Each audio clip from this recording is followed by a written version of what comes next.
Let's do this. The Cult of Hockey podcast by the faithful and for the faithful. I'm David Staples of the Edmonton Journal, and I'm here today with Bruce McCurdy. Hey, Bruce, happy Team Canada Day. Hey, David. Hockey is coming on, eh? Big week for Team Canada. Women's won the gold medal in a fantastic, thrilling performance. And then now we have announcement for all international hockey fans that the Olympic Games will include National Hockey League players and be the best on best tournament we have come to expect.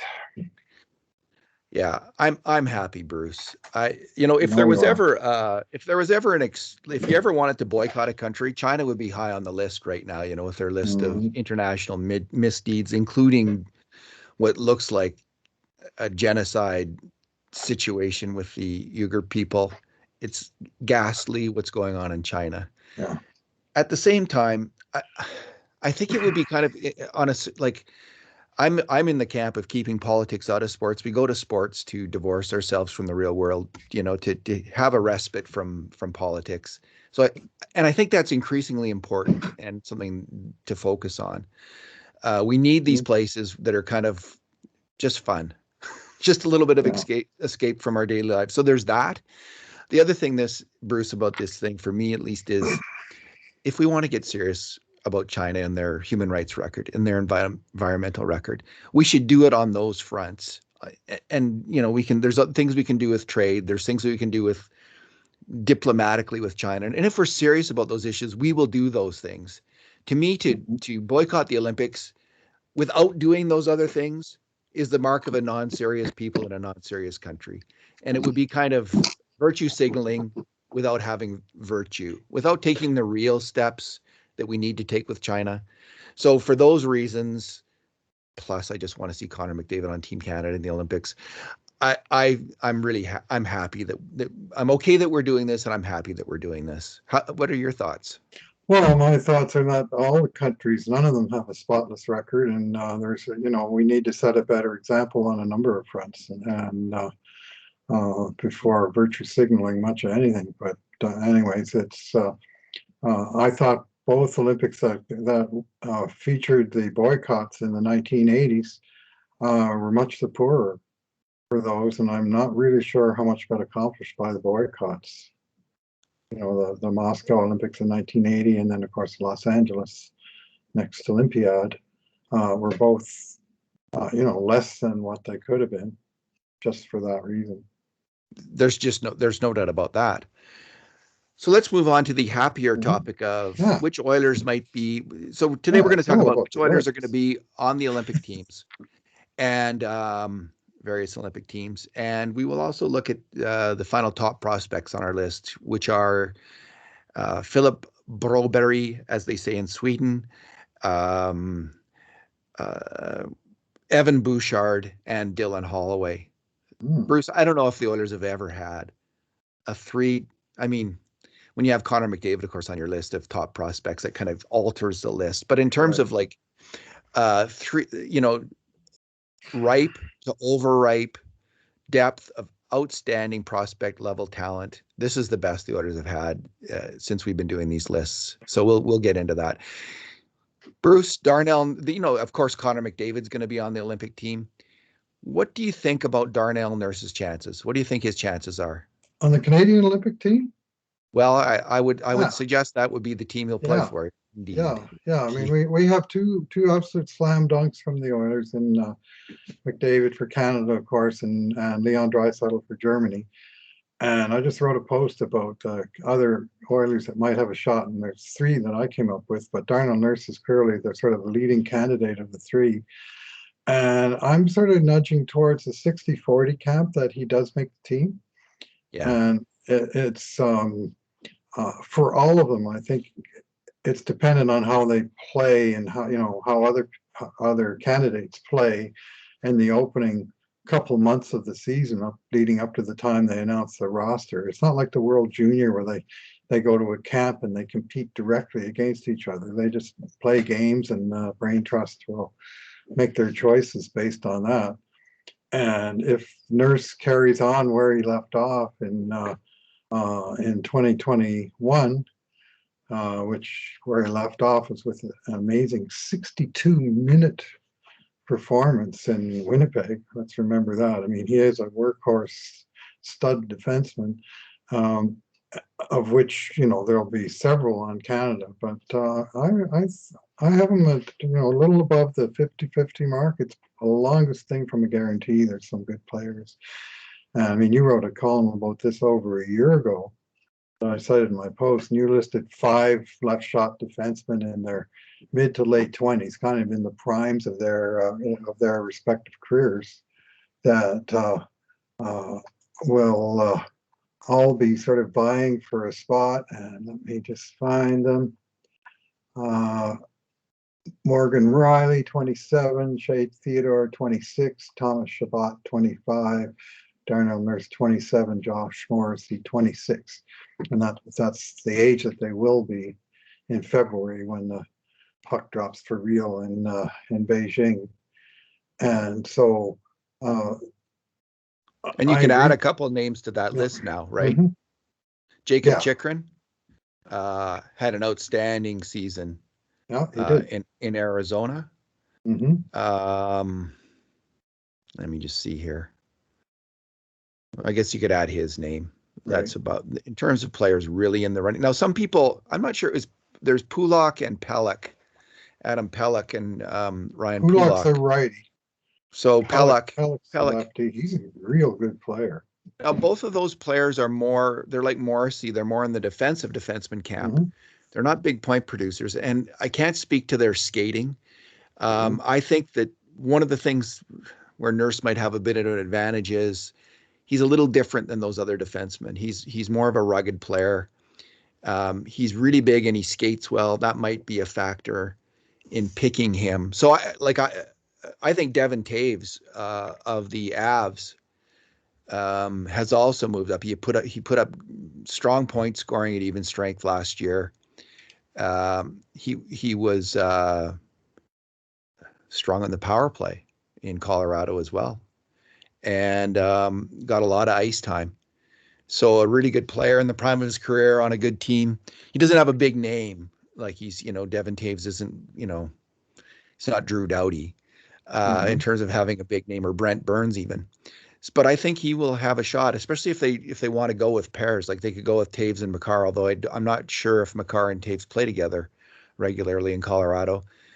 I see Theodore and Peter Angelo from Vegas being together for this thing. So you could have Nurse and Letang, Nurse and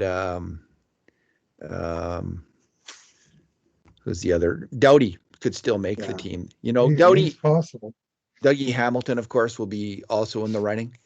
Mm-hmm. So on that right side. So but I wouldn't be surprised, though, to see Doughty on that team. And I know if he makes it, Bruce, there'll be a lot of people saying, why are they picking this guy? He's a declining player. But there's something to be said, I think, for having that veteran player who's been there, and he has been there since 2010 on the Olympic team and played excellent hockey every time for Team Canada. So if he's getting major ice time in LA, I think he's got an outside shot of making the team as well. But yeah, I think Nurse, if he starts to replicate the numbers that we saw from him last year, I think he'll make this team. Mm-hmm. I'm going to go 75-25. Thing about guys like Pelech and Taves is they've never represented Canada on the international stage as NHL players, as pros at the senior level. And I think that impacts on a couple of levels. One, Hockey Canada does like to go with what they know. But also, they like to go with guys that have experience. I mean, the international game is different, and especially playing on the wide ice. I mean, Darnell Nurse in 2018 and 19, he headed overseas and played in the World Championships. He's got 20 games of experience in those kind of situations. Devin Taves has never played for Team Canada at any level. Adam Pelech did at the junior level. He played in one World Junior Championship. But I think that's, it's a mark certainly in Darnell's favor in that contest. So, and as you say, because there's such depth on the right side, there may only be three lefties on Canada, but I'd be surprised if there was fewer than three. I'd be very surprised if they went with an all-righty pairing as a strategy. No, I think the new thinking in the NHL seems to be keeping players on their strong side and Sticks on boards. going with it that way. They're playing on the Olympic size ice, are they not? Yes. They are. Okay. Uh, why wouldn't I they? don't know if they're going to have NHL refs. We'll see about that. Mm-hmm. I doubt it. Okay. Well, I think Nurse will make it. I think Zach Hyman has an outside chance of making it, Bruce. You know, I think we were first here on this podcast to make the Chris Kunitz to Zach Hyman comparison, if I'm not mistaken about that. And I hear it all over the place now. And of course, Kunitz made the Olympic team infamously, but played very well in the end with Sidney Crosby. So with that as a backdrop, and I think Ken Holland is on the committee to help pick this team. So that he'll have someone going to bat for him. And if Hyman has been a really strong even strength point scorer the last few years. They don't need a bunch of power players. Now, the problem is he's not a great skater, but we've seen actually a lot of players who aren't great skaters do just fine on the big ice. He'll have a real chance to make it if he blends well with Connor McDavid this year. He'll have a real chance to make it. Bruce, I'm so happy. Like I just want to focus on this for 1 second. Connor McDavid has never played for Team Canada outside of junior hockey. This is his first. Well, no, he played in the Worlds, did he not? He played in the Worlds. 2 times he played in the Worlds. He won a gold medal the first time, and he was the captain second time. So he's got good experience there as a pro. Best on best, he's never played in a best. We've never seen him in a best on best. It would have been, he is at his absolute height of his offensive ability, and it would have been a major bummer for him to miss out, like in this part of his career, to miss out on a best on best competition. He played for that. I just hated it. I didn't even watch the finals of the World Cup because McDavid wasn't on the team. He should have been at the last World Cup. It just totally soured the experience more for you. It was a terrible freaking idea. Whoever came up with it, it was a terrible idea, in my opinion. I know some people liked it. I thought it was a terrible idea that Team North America at least not allowing at least the best players from Team North America to play on Team Canada. If they couldn't have made it and played on Team North America, I would have been okay with that. But to not have Connor McDavid on that team was embittering for me, as you can tell. So I'm just thrilled to see Connor McDavid on Team Canada. It's what I want to see almost as much as anything, almost as much as the Oilers winning the Cup. It's right up there. It competes for that, because I remember Gretzky and Lemieux on Team Canada. It is in some ways the most unforgettable hockey a player will ever play, is these best on best competitions. The idea of McDavid and Sidney Crosby on the same team brings back very happy memories of Wayne and Mario on that '87 Canada Cup team, doesn't it? And not that Connor and Sid are likely to wind up on the same line, but I would suggest they're very, very likely to wind up on the team. Well, they might, make Crosby at center, McDavid on the wing, with Hyman on the other wing. I could see that. Yeah, I could see that. We'll see. I can think of a few guys they might put on the other wing if they're going to build a high-powered line like that. But it will be fun. It will be tough. They have the Oilers play on February 2nd in Washington, 12 hours away from Beijing, the maximum, whether they fly east or west. They have their pick. It's basically the same distance. The Beijing tournament goes from February 4th to 20th. And then the Oilers' next date is on February 23rd in Tampa, again in the East time zone, with another 12-hour time lag, jet lag, potentially for the guys that make that trip. That's going to be a real tough regimen. Maybe they'll give McDavid a day or two, like at either end of this thing. Maybe he'll miss a couple games. Like That's It wouldn't possible. be the end of the world, Bruce, for that to happen. Bruce, and as for Hyman playing with Crosby and McDavid, who played with Lemieux and Gretzky? Well, I remember Howard Chuck setting up that goal in the last 126 to play in the last game. I But I think it was Brian Propp mhm, who took the regular shift. If I'm not mistaken, people can okay, fact check me on that. But my okay. recollection is Brian Propp played with, and Brian Propp was a really good hockey player. He has But a not higher in their class. profile than Zach Hyman. Mhm. But anyway, you don't have to have three superstars, is what I'm Right. point.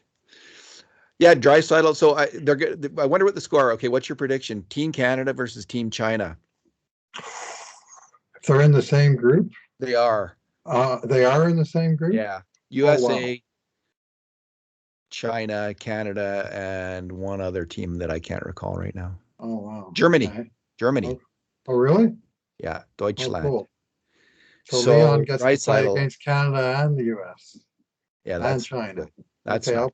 I'll predict Germany has a 1-2 record in the round robin. And they may really have to Germany may have to put the wood to China because they may need goal differential to get into, I'm assuming it's a final eight. There's three groups of four. So there's only three Yeah. round robin games, and then there'll be three sudden death games, and that'll be that. So Canada can beat China by almost any score they want to, and I think they won't want to pound them into fine dust. I think they'll just be happy to shut them out, you know, 10, 12, nothing. I'm predicting 39-0. All right. Um, Bruce, there's been a couple big contracts. Let's move on. Let's Oh, couple big contracts here oh wow. in the Yeah. last few days. The Joel Farabee contract and the Drake Batherson contract, both 6-year contracts, $30 million for young players who have been scoring pretty much the same rate in the Hmm. same number of games as Kailer Yamamoto of the Edmonton Oilers. Hmm. So, what does this mean, if anything, for Kailer Yamamoto's current contract negotiation, do you think? Uh, I don't think the Oilers have any capacity or are really interested in going there. They have, uh, I think, the better comparable in terms of the actual contract they might be discussing is the one Casey Middlestat just signed in Buffalo, half the term, half the cap hit, 3 years, a $2.5 million bridge deal. Yeah. That'll take him to 1 year before his unrestricted free agency would kick in, whereas these guys are being paid beyond, into their UFA years. The other two guys, Farabee and Batherson. And I look at both guys and I go, geez, have they really proved enough to be, worthy of 6-year deals? I mean, this is the same kind of deals Edmonton was giving to guys like Taylor Hall, Ryan Nugent Hopkins, Jordan Everly back in the day. And uh, I guess the teams would know that better than a fan watching at a distance. I've always liked Batherson, for instance, as a player, but I'm a little bit surprised to see that kind of money being thrown at him, $30 million. Yeah, That's a bit of a shock. these are kind of iffy deals, and I note that even the Middlestead deal is a little high, I think, from what Yamamoto might get. The difference being these are all players on different pay structures because they're weaker teams. They've got more money to throw around at weaker players, iffier players Oh, than the Oilers. They are weaker teams, much weaker than the Oilers, I think. The Oilers, well, if Kailer Yamamoto wants to stay with the Oilers, he's got to make a decision, mhm, and one of that is he's going to have to in the short term, like maybe he just signs a 1-year deal and then he has that's more possible. negotiation rights next time around. But the Oilers won't be able to. Here's the reality: the Oilers, with all these big contracts, aren't going to be able to afford a lot of big contracts for other players. Mhm. And you're really going to have to earn it as a young guy. You're going to have to step up and perform well, consistently in a top six role. Yamamoto, I love his defensive play. He didn't come through offensively last year, Right. and that's got to factor into this contract. It precludes, I think, a longer term deal unless it's going to be for a little less money. If he wants to get the security of a longer deal, he's going to have to take less money based on his scoring last season. So I think the play for Yamamoto is to sign a 1-year deal, and just essentially you're going to have to take what they give you on that 1 year deal and see if he can get more, see if he can perform this year at a higher level and then try to cash in on that. And if not, another team will step up with an offer sheet. So that's how I see it. I mean, and I just think players have to make up their minds. Do they want to be on this Edmonton Oilers team? They want to go on this ride for the next 2 or 3 years, 4 years with McDavid and Draisaitl. If they do, it's probably going to cost them in terms of salary somewhat. If they don't, then they can try to force a trade out of town. And it's not like I like Kyler Yamamoto, but the Oilers have lots of young wing prospects, including a couple in Tyler Benson, Cooper Marody, and Dylan Holloway, who are probably ready to play this year. Now, they're natural left side guys, but the Oilers can shift things around and they can move Hyman to the other wing, for instance. Yep, sure can. And so that changes things for Cutter Yamamoto. He's in competition with Marody, Benson, and Holloway, all players who can easily score what Kyler Yamamoto did at even strength last year. So I think it's time for the Oilers to be really hard-headed on this and get a team friendly deal. Well, they've got the negotiating hammer for sure, and the question is, it's going to it's either a 1 year real cheap deal or a 2 or 3 year bridge deal with the price tag going up depending on the length of that deal. I don't see anything in the 6 year range just even being possible at this point in time. And the thing with Farabee, his new contract doesn't even kick in until next year. This would be like Yamamoto negotiating a big extension last summer. Very smart from the Oilers' perspective. They didn't do that because they would have been paying him off a very, very high platform season and been extremely optimistic about the player. And now I think there's a more balanced view of what he's capable of. And I mean, I think it's incumbent on both sides to let the guy prove himself a little bit more before making the big, deep, long-term commitment. And for a team like Ottawa or Philadelphia, getting those 6 years, I mean, they may be looking at saying, well, if we give them a bridge deal, they're really going to be expensive in 3 years, just when we're trying to contend. And the Oilers are saying, well, we want to contend now, so we can't afford to be paying the guy based on what we think he's going to be worth 6 years from now. We want to give him what he's worth now. So it's just a different mindset, I think, from management. And then there's just the cold, hard facts of what they have available in cap space, which is not a lot. Yeah. The Flyers for forwards under the age of 25 right now, as far as I can tell, there's one other guy with a lot of potential, and that's Travis Konechny. Other than that, Bruce, their cupboard's bare. So he's in a slightly different position on his team than Yamamoto is on the Oilers. And he had a big year, David. He scored 20 goals in a 2/3 NHL season, age 20. He made the league at 19, and in the second year, he scored 20 goals in 2/3 of the season. I mean, there's a reason that they're paying the guy. I think, he certainly showed very good potential. We'll see how he does this year because they're already, as I said, paying him for next year. And if he has a bit of a slide this year, paying description, then they might be questioning that. On the other hand, maybe he breaks out and scores 35 this year, and then they're thinking that's a good bargain for us for years to come. Well, what's going to break our hearts is Yamamoto will have a breakout year and get 60, 70 points, and the Oilers won't be able to afford him. Which is this is this could easily happen now, right? With a lot of these younger players. So it's good that the farm system is full of good young players. Bruce, let's quickly move to the farm system. Let's start with Dylan Holloway. Sure. This is the top 3. These are top prospects. Bruce, do you think, people are pretty familiar with his game right now, and we've talked about him recently. Do you think he can make the Oilers? I think it's possible, but I'd be very surprised if we made them out of camp.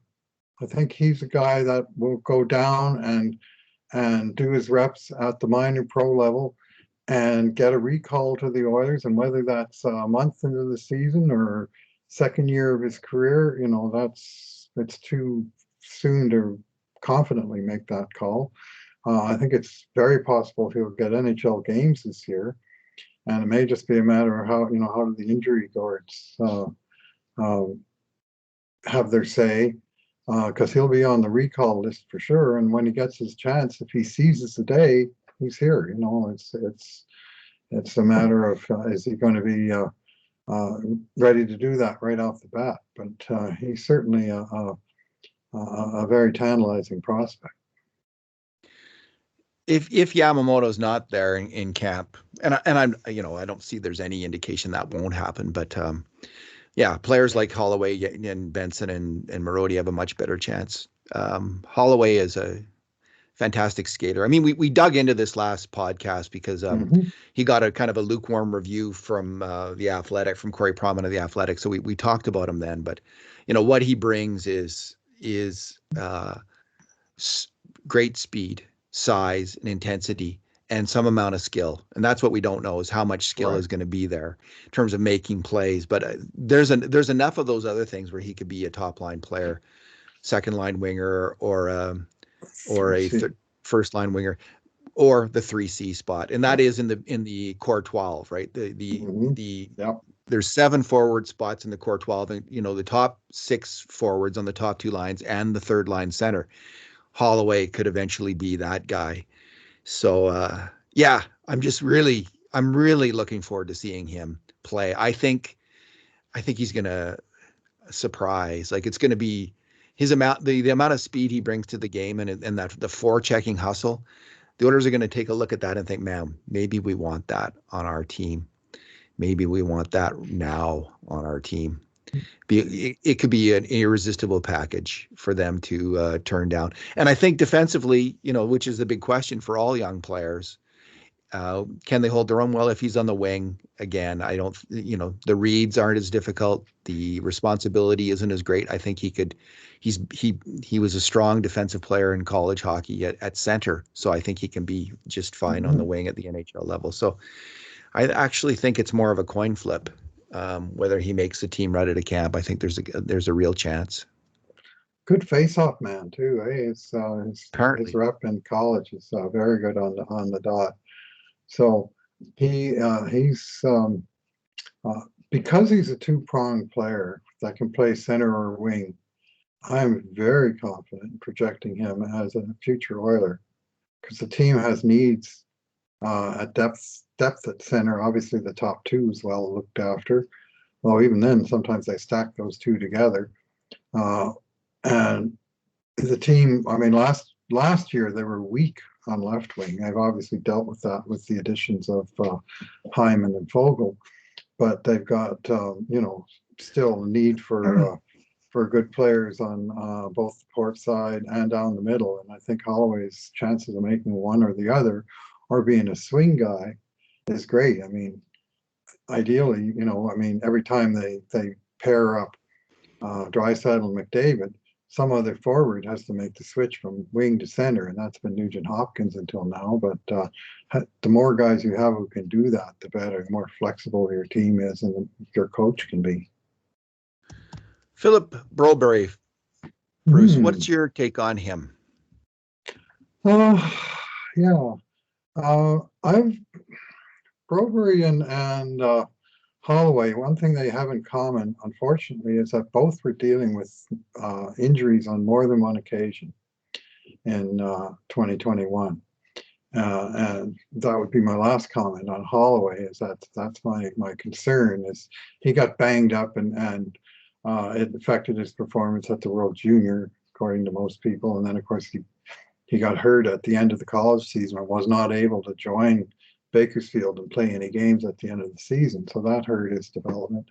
And Broberg had similar issues where he came to the World Junior, but he wasn't able to perform at his best because he had 2 different injuries, and then went back to Sweden and had a very, I would say, desultory second half of the campaign there, where they said he was better physically and back playing within a couple of weeks, but his game never seemed to come around, and his coach gradually moved him down the lineup. So he's got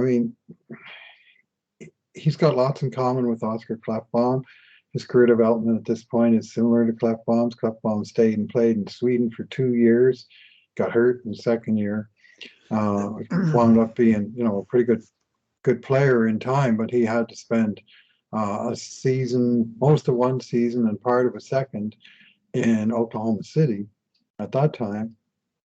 And I think it's reasonable to project that Broberg is going to be spending most of this upcoming season in the top level minor leagues. Yeah. And there's nothing wrong with that. It takes No, longer for defensemen. Defenseman it is the other thing, maybe goalie.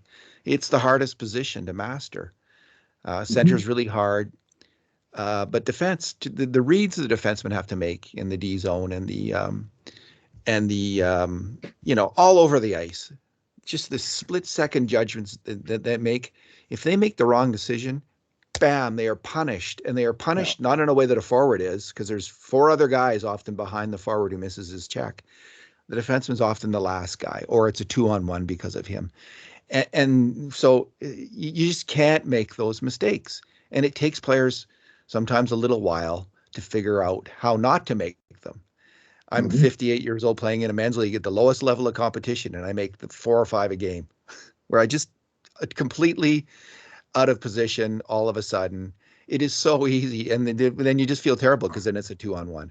Anyway, it's much worse for these NHL players. And so what I saw in Sweden this year was a player who at times would dominate games with his size, his skating, his puck handling, rushing the puck. I mean, there's games where I thought, oh my God, this is the second coming of Serge Savard. And then there was other games, Bruce, where he was giving away the puck. He was tentative. He wouldn't rush the puck. He wasn't making plays. Right. So, and he just looked like, oh my goodness, this is a blown draft pick.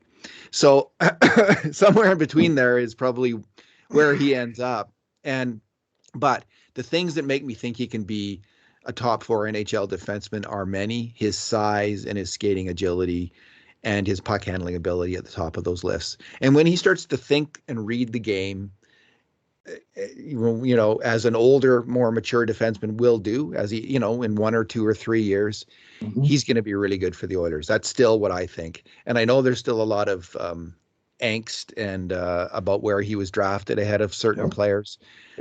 Fair enough. But the Oilers, you really do, to win in the NHL, you need some really good defensemen. And you need to develop them on your own, apparently. It's really hard to sign them as UFAs. They're not always going to come to Edmonton, for instance. So the Oilers are doing that with Evan Bouchard and Philip Broberg. I think they had the right idea, and I think they've got 2 of the right players. Like, there's other players you could take then, other D-men you could take then. But I think it was a good idea to take D-men and to have these guys coming up right now. They're going to be ready. Evan Bouchard's going to be ready this year in the Connor McDavid, Leon Draisaitl era. Philip Broberg, and as this goes along, and they can't keep somebody, right? Let's say they can't, because let's say Evan Bouchard wants too much money, or whatever happens. They're going to need a constant flow of really good players. He's going to be one of them. I like this player a lot, and I'm still good with that draft pick. And I know other people aren't, and that's fair too. Like, I get that position. I'd settle for the second coming of Miro Heiskanen myself. I mean, that's a guy who he reminds me of when he's at his best in terms of his ability to impose his physical size and skill on the game in all 3 zones. Wow. He's got that capacity at his best, but he's very erratic, and I wonder how much he was drafted as a high-end talent who had lots of refinements needed in his game, and I wonder how much progress he's made in the 2 years since he was drafted. In the large sense, I'm happy that the Oilers will be assuming some degree of control over that, which is not something I would necessarily have said in the past, but I like the tandem of Jay Woodcroft and Dave Manson in the minor leagues as the coaching staff. Dave Manson is getting a very good rep for his work with the young defensemen down there, and Broberg will be under his watch going forward.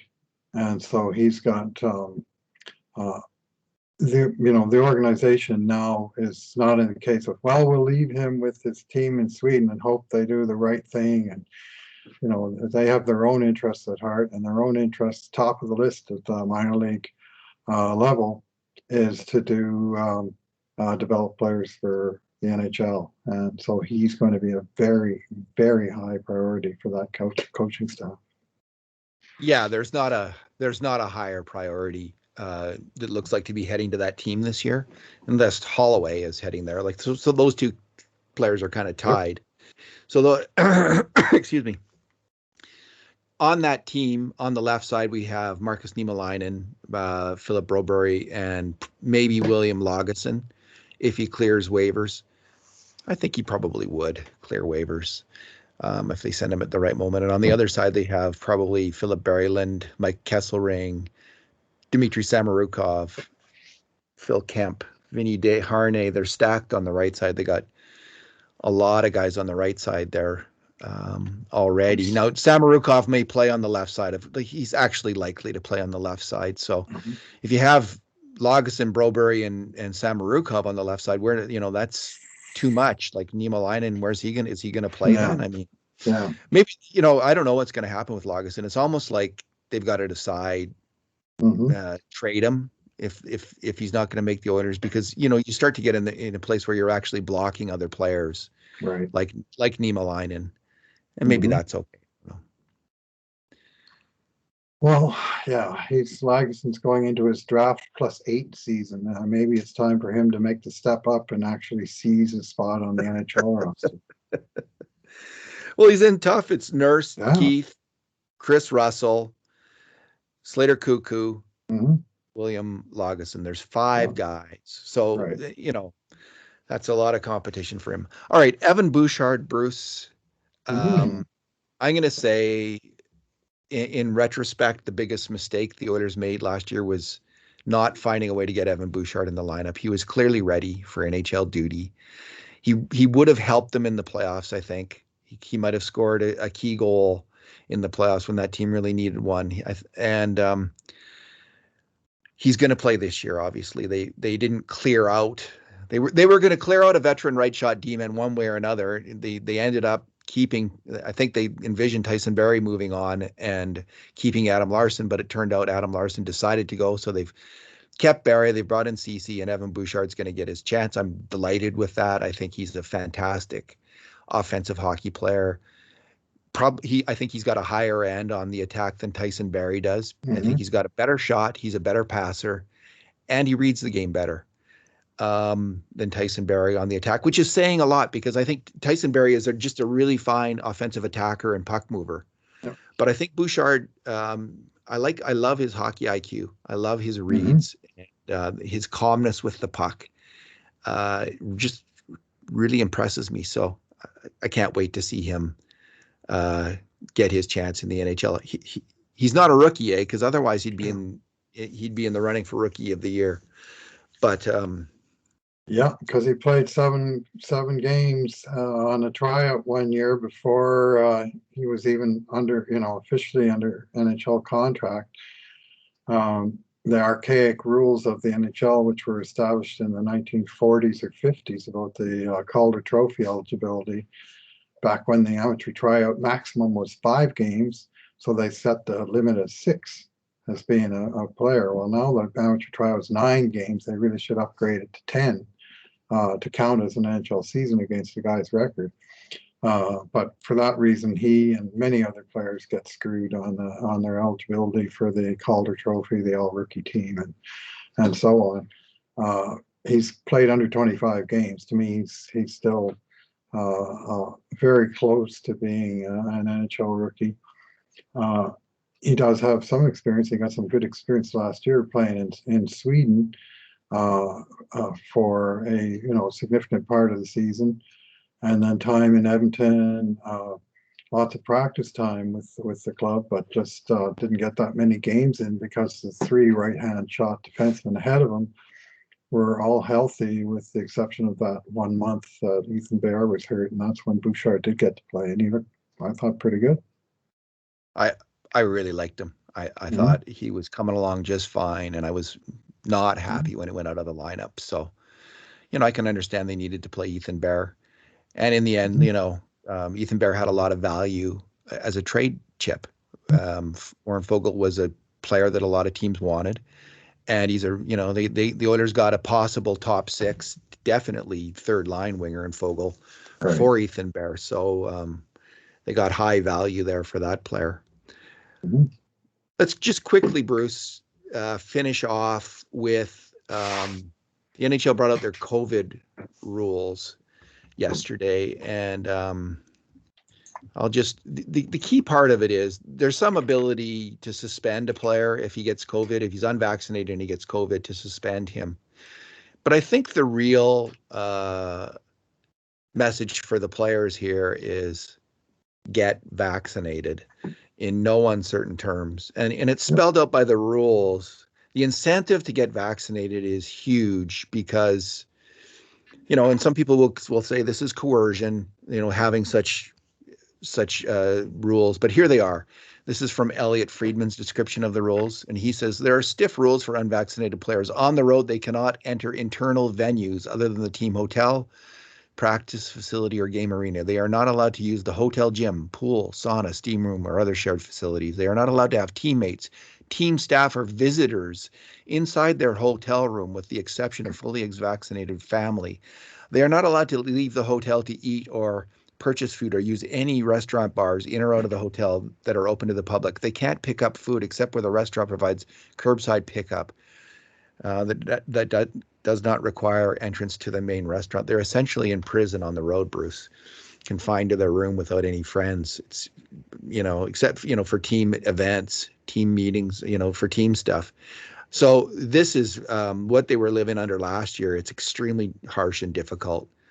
It is coercion Mhm. to get vaccinated. I think it's fair to say that.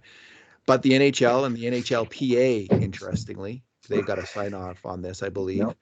They think that given the stakes of this big money operation, big Mhm. money entertainment venture, Mhm. they've made the decision that this kind of coercion is a fair trade-off for the players in terms of what they get back in terms of salary and what the NHL needs in terms of their performance in terms of salary. So I'm okay with this coercion. I think the players have signed off on it. Their union has signed off on it. The league wants it, Mhm. and I think I don't know. We don't know the vaccination status of Oiler players. Right. Um, I'm guessing that almost all of them, if not all of them, on the Oilers are vaccinated. Just a sense I have of this team and this group of players. Mhm. Um, so that's just a guess, though. What do you think of the Yeah, whole? well, I think that, I mean, the players will be putting a little bit of pressure on each other to get vaccinated so they can fully participate in things as a team. I mean, teams can suspend unvaccinated players who are unable to participate in club activities, whether it's due to a positive case or the inability to travel due to government restrictions. And they'll be fined. They'll lose a day's pay for each day they miss. So league will make exceptions for players with valid religious reasons or medical excuses. That's a reason they can't take the vaccine. Certainly, we have a pretty strong case can be built now on statistics of those people who are hospitalized or worse, who are, what percent they are vaccinated, especially doubly vaccinated versus unvaccinated individuals. That it's the latter that are much more susceptible to COVID. And we don't have to look any further than Edmonton, David, and the recent disaster that befell the Edmonton Elks Football Club, where they had uh, a bad case outbreak within the team that I think affected up to 14 players at one point, and they had to postpone a game, reschedule it later in the season at a very difficult time. They're going to be playing 3 games in 7 days. I can imagine the football, and uh, I kind of put the team, the league in a bad light, and it was a situation that was probably avoidable. And so the NHL is looking at cases like that and cases in broader society as a whole. I mean, if you look at the restrictions that have just come down in Ontario, where the how open society is for vaccinated people versus unvaccinated, or how open it will be when these new rules come into play. And it's simply them responding to the data at our disposal as to what's causing spread and where how it's being contained. And the experts in business and government and sports now are concluding that the best way to contain it is vaccinated, and the people that are vaccinated should have a little bit more freedom to do. I mean, they talk about it being about freedom. You want freedom, get vaccinated. I think Yeah, no, the information is clear. If you were to put yourself in the position of an NHL player, though, you could see someone saying, well, I'm in my 20s. Like, there is a huge risk for older people. An NHL player might think I have very little personal risk from this. My personal health decision is I don't need the vaccine personally. Oh, right. But and Bruce, based on the numbers and the data for people that age, that's not a crazy position for a younger person to take. I've taken the vaccine, I'm double vaccinated, but I can see other people making other health decisions based on their own situation. And I'm going to leave that to them. That said, this is a big money venture that depends on people being ready to play.